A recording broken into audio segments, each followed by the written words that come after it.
18वीं तरमीम को सर जिस तरीके से लाया गया है लाइन ऑफ फायर के अंदर, बल्कि लाइन ऑफ फायर में तो मुझे लगता है पीपल्स पार्टी और नून लीग आ गए हैं उन स्टेटमेंट्स के बाद, आपको लगता है कि गुल प्लाजा में लगने वाली आग जिसकी वजह से 18वीं तरमीम अंडर डिस्कशन आई वो इस इत्तेहाद को निगल सकती है?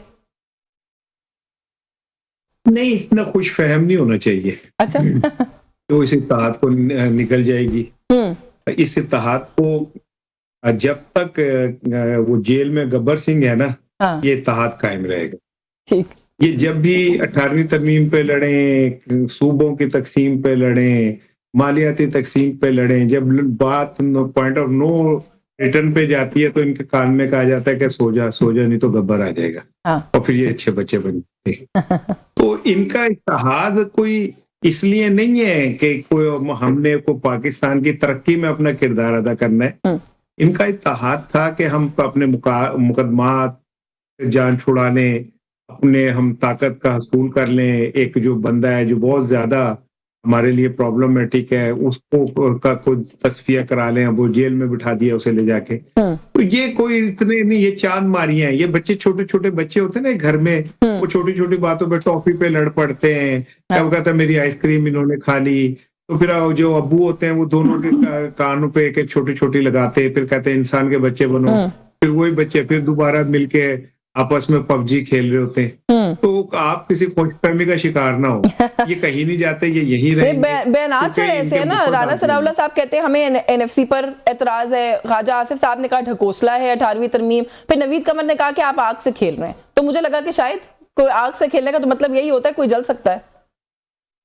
नहीं, आग से खेलते हैं बच्चे, खेल लेते हैं ना, कभी कभी उनके हाथ जल जाते हैं, बर्नौल लगा देते हैं उनको। तो कोई ऐसी बात नहीं है। लेकिन ये अगर आप ये समझे कि ये कोई इनके अंदर दरमियान लड़ाई होगी, कभी भी नहीं होगी, क्योंकि ये दोनों जमातें जो हैं उन्होंने इस सिस्टम को हाईजैक किया, दोनों फॉर्म 47 में। तो वो क्यों लड़ेंगे? लड़के अपने हाथ इतने तो नहीं जलाएंगे कि दामन भी जल जाए और सब कुछ खत्म हो जाए। चले माजिद निजामी साहब, सर आपकी इस पर क्या राय है? ये जो बहस छिड़ी है इसको आप कैसे देख रहे हैं? ये कोई प्लान के तहत छिड़ी गई है? क्योंकि ये बातें तो हम सुन रहे थे कि एक और तरमीम पाइपलाइन में है और कुछ चीजें ऐसी हैं डेवोल्यूशन को लेके, जो सूबाई कुछ मामलात हैं उनको लेकर, जो कि आपको भी पता है कि रूमर्स तो हैं कि शायद उनके ऊपर काम हो रहा है अगली तरमीम को लेकर। तो आपको लगता है ये कि बाय डिजाइन ये डिबेट जो है इसका आगाज किया गया है? बहुत शुक्रिया। ये बात दुरुस्त है कि ये जो गुल प्लाजा का सानहा है, इसके ऊपर पार्लियामान में जो तकारीर हुई हैं उनका एक लार्जर एजेंडा से जरूर ताल्लुक है। उसकी वजह यह है कि हमने ये देखा है कि किसी भी आईनी तरमीम से पहले इस तरह के टेस्टर्स लगाए जाते हैं, अवामुन नास को एक आगाही दी जाती है कि इस तरह का मामला होने वाला है। जजेस के मुतल्लिक इस्लाहात हों, मखसूस नशिस्तों का फैसला हो या बाकी कवानीन साजियां हो, उसमें हम ये देख चुके हैं कि 2-4 महीने पहले या कुछ अरसा पहले ये बात की जाती है। जजेस की ट्रांसफर की बात पहली तरमीम में नहीं हुई, दूसरी में हो गई।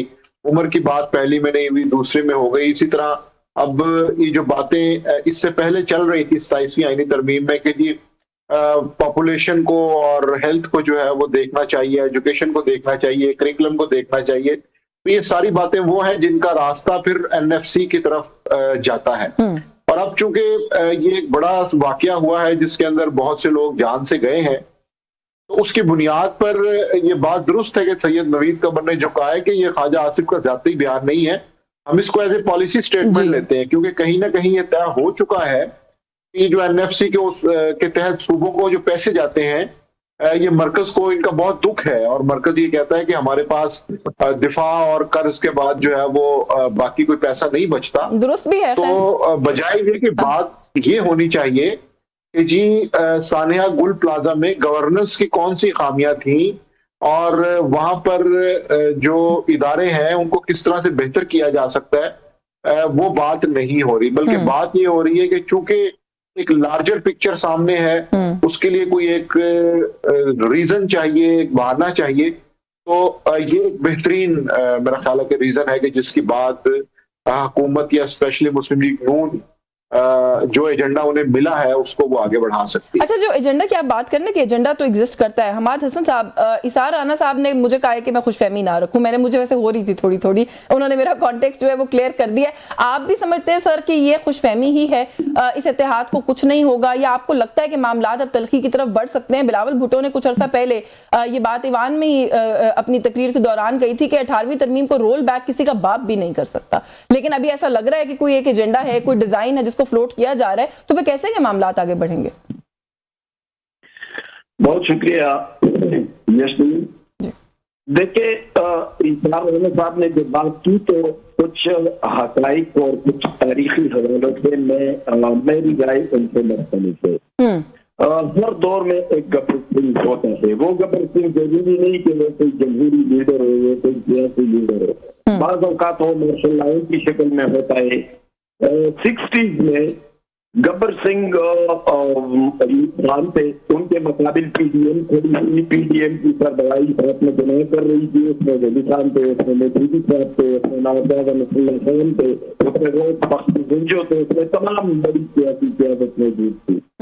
फिर 70 में गब्बर सिंह थे, वो सियासतदान थे, लेकिन उनके मुकाबिल कौमी इत्तेहाद तहरीक खड़ी हुई और उसमें ये सारे लोग थे। फिर जिया मार्शल के सामने MRD जिया गब्बर सिंह थे। तो ये गब्बर सिंह कोई इतनी बड़ी अलामत नहीं होती। बुनियादी तौर पर तहरीकें और सियासी इत्तेहाद बनते रहते हैं। ये सियासी इत्तेहाद मुल्की जरूरियात हैं, कुछ पेट का बयानिया है, कुछ अपने मफादात हैं, कुछ कमिशन के साथ अच्छे मामलात हैं। उस वजह से ये चीजें चल रही है। इमरान खान जेल में है, अगर वो रहा हो जाए तो फिर उनकी ये मकबूलियत भी नहीं रहेगी। देखो, जेल की मकबूलियत बहुत बड़ी होती है। अभी हाल ही में माजी करीब में हमने देखा कि नवाज शरीफ साहब जेल में थे, वो 15 सीटों में से 14 सीटों पर उन्होंने किसी इमरान खान को शिकस्त दी थी। तो ये तो जेल के साथ एक मकबूलियत होती है। रही बात 18वीं तरमीम की, तो देखिए इस वक्त तो दुनिया में तकसीम इख्तियारात का फलसफा चल रहा है। यानी आप फेडरेटिंग यूनिट को मजबूत बना रही है। फेडरेटिंग यूनिट को आप तो सियासी तौर पर, माली तौर पर, इंतजामी तौर पर हर हवाले से मजबूत बनाया जा रहा है, और ये पूरी दुनिया में हो रहा है।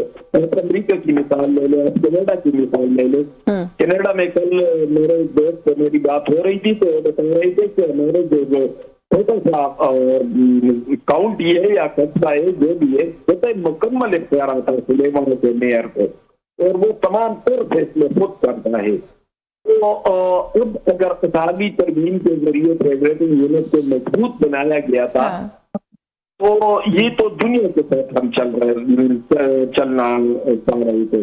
लेकिन अगर आप उसको रिवर्स करेंगे तो फिर हमने तो पहले भी बहुत सारे गलत फैसले किए और उसको अभी तक भुगत रहे हैं। एक फैसला 2011 में जब हुकूमतों को गिराने का हुआ था, तब वो फैसला संभाला नहीं जा रहा है।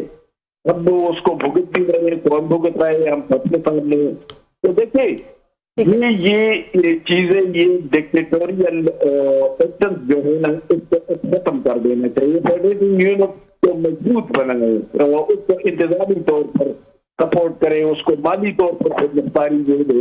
इसी से स्टेट की मजबूती और स्टेट के आगे बढ़ने के इम्कान पैदा हो जाएंगे। ठीक है, हम एक जगह पर रुके हुए नजर आ रहे हैं।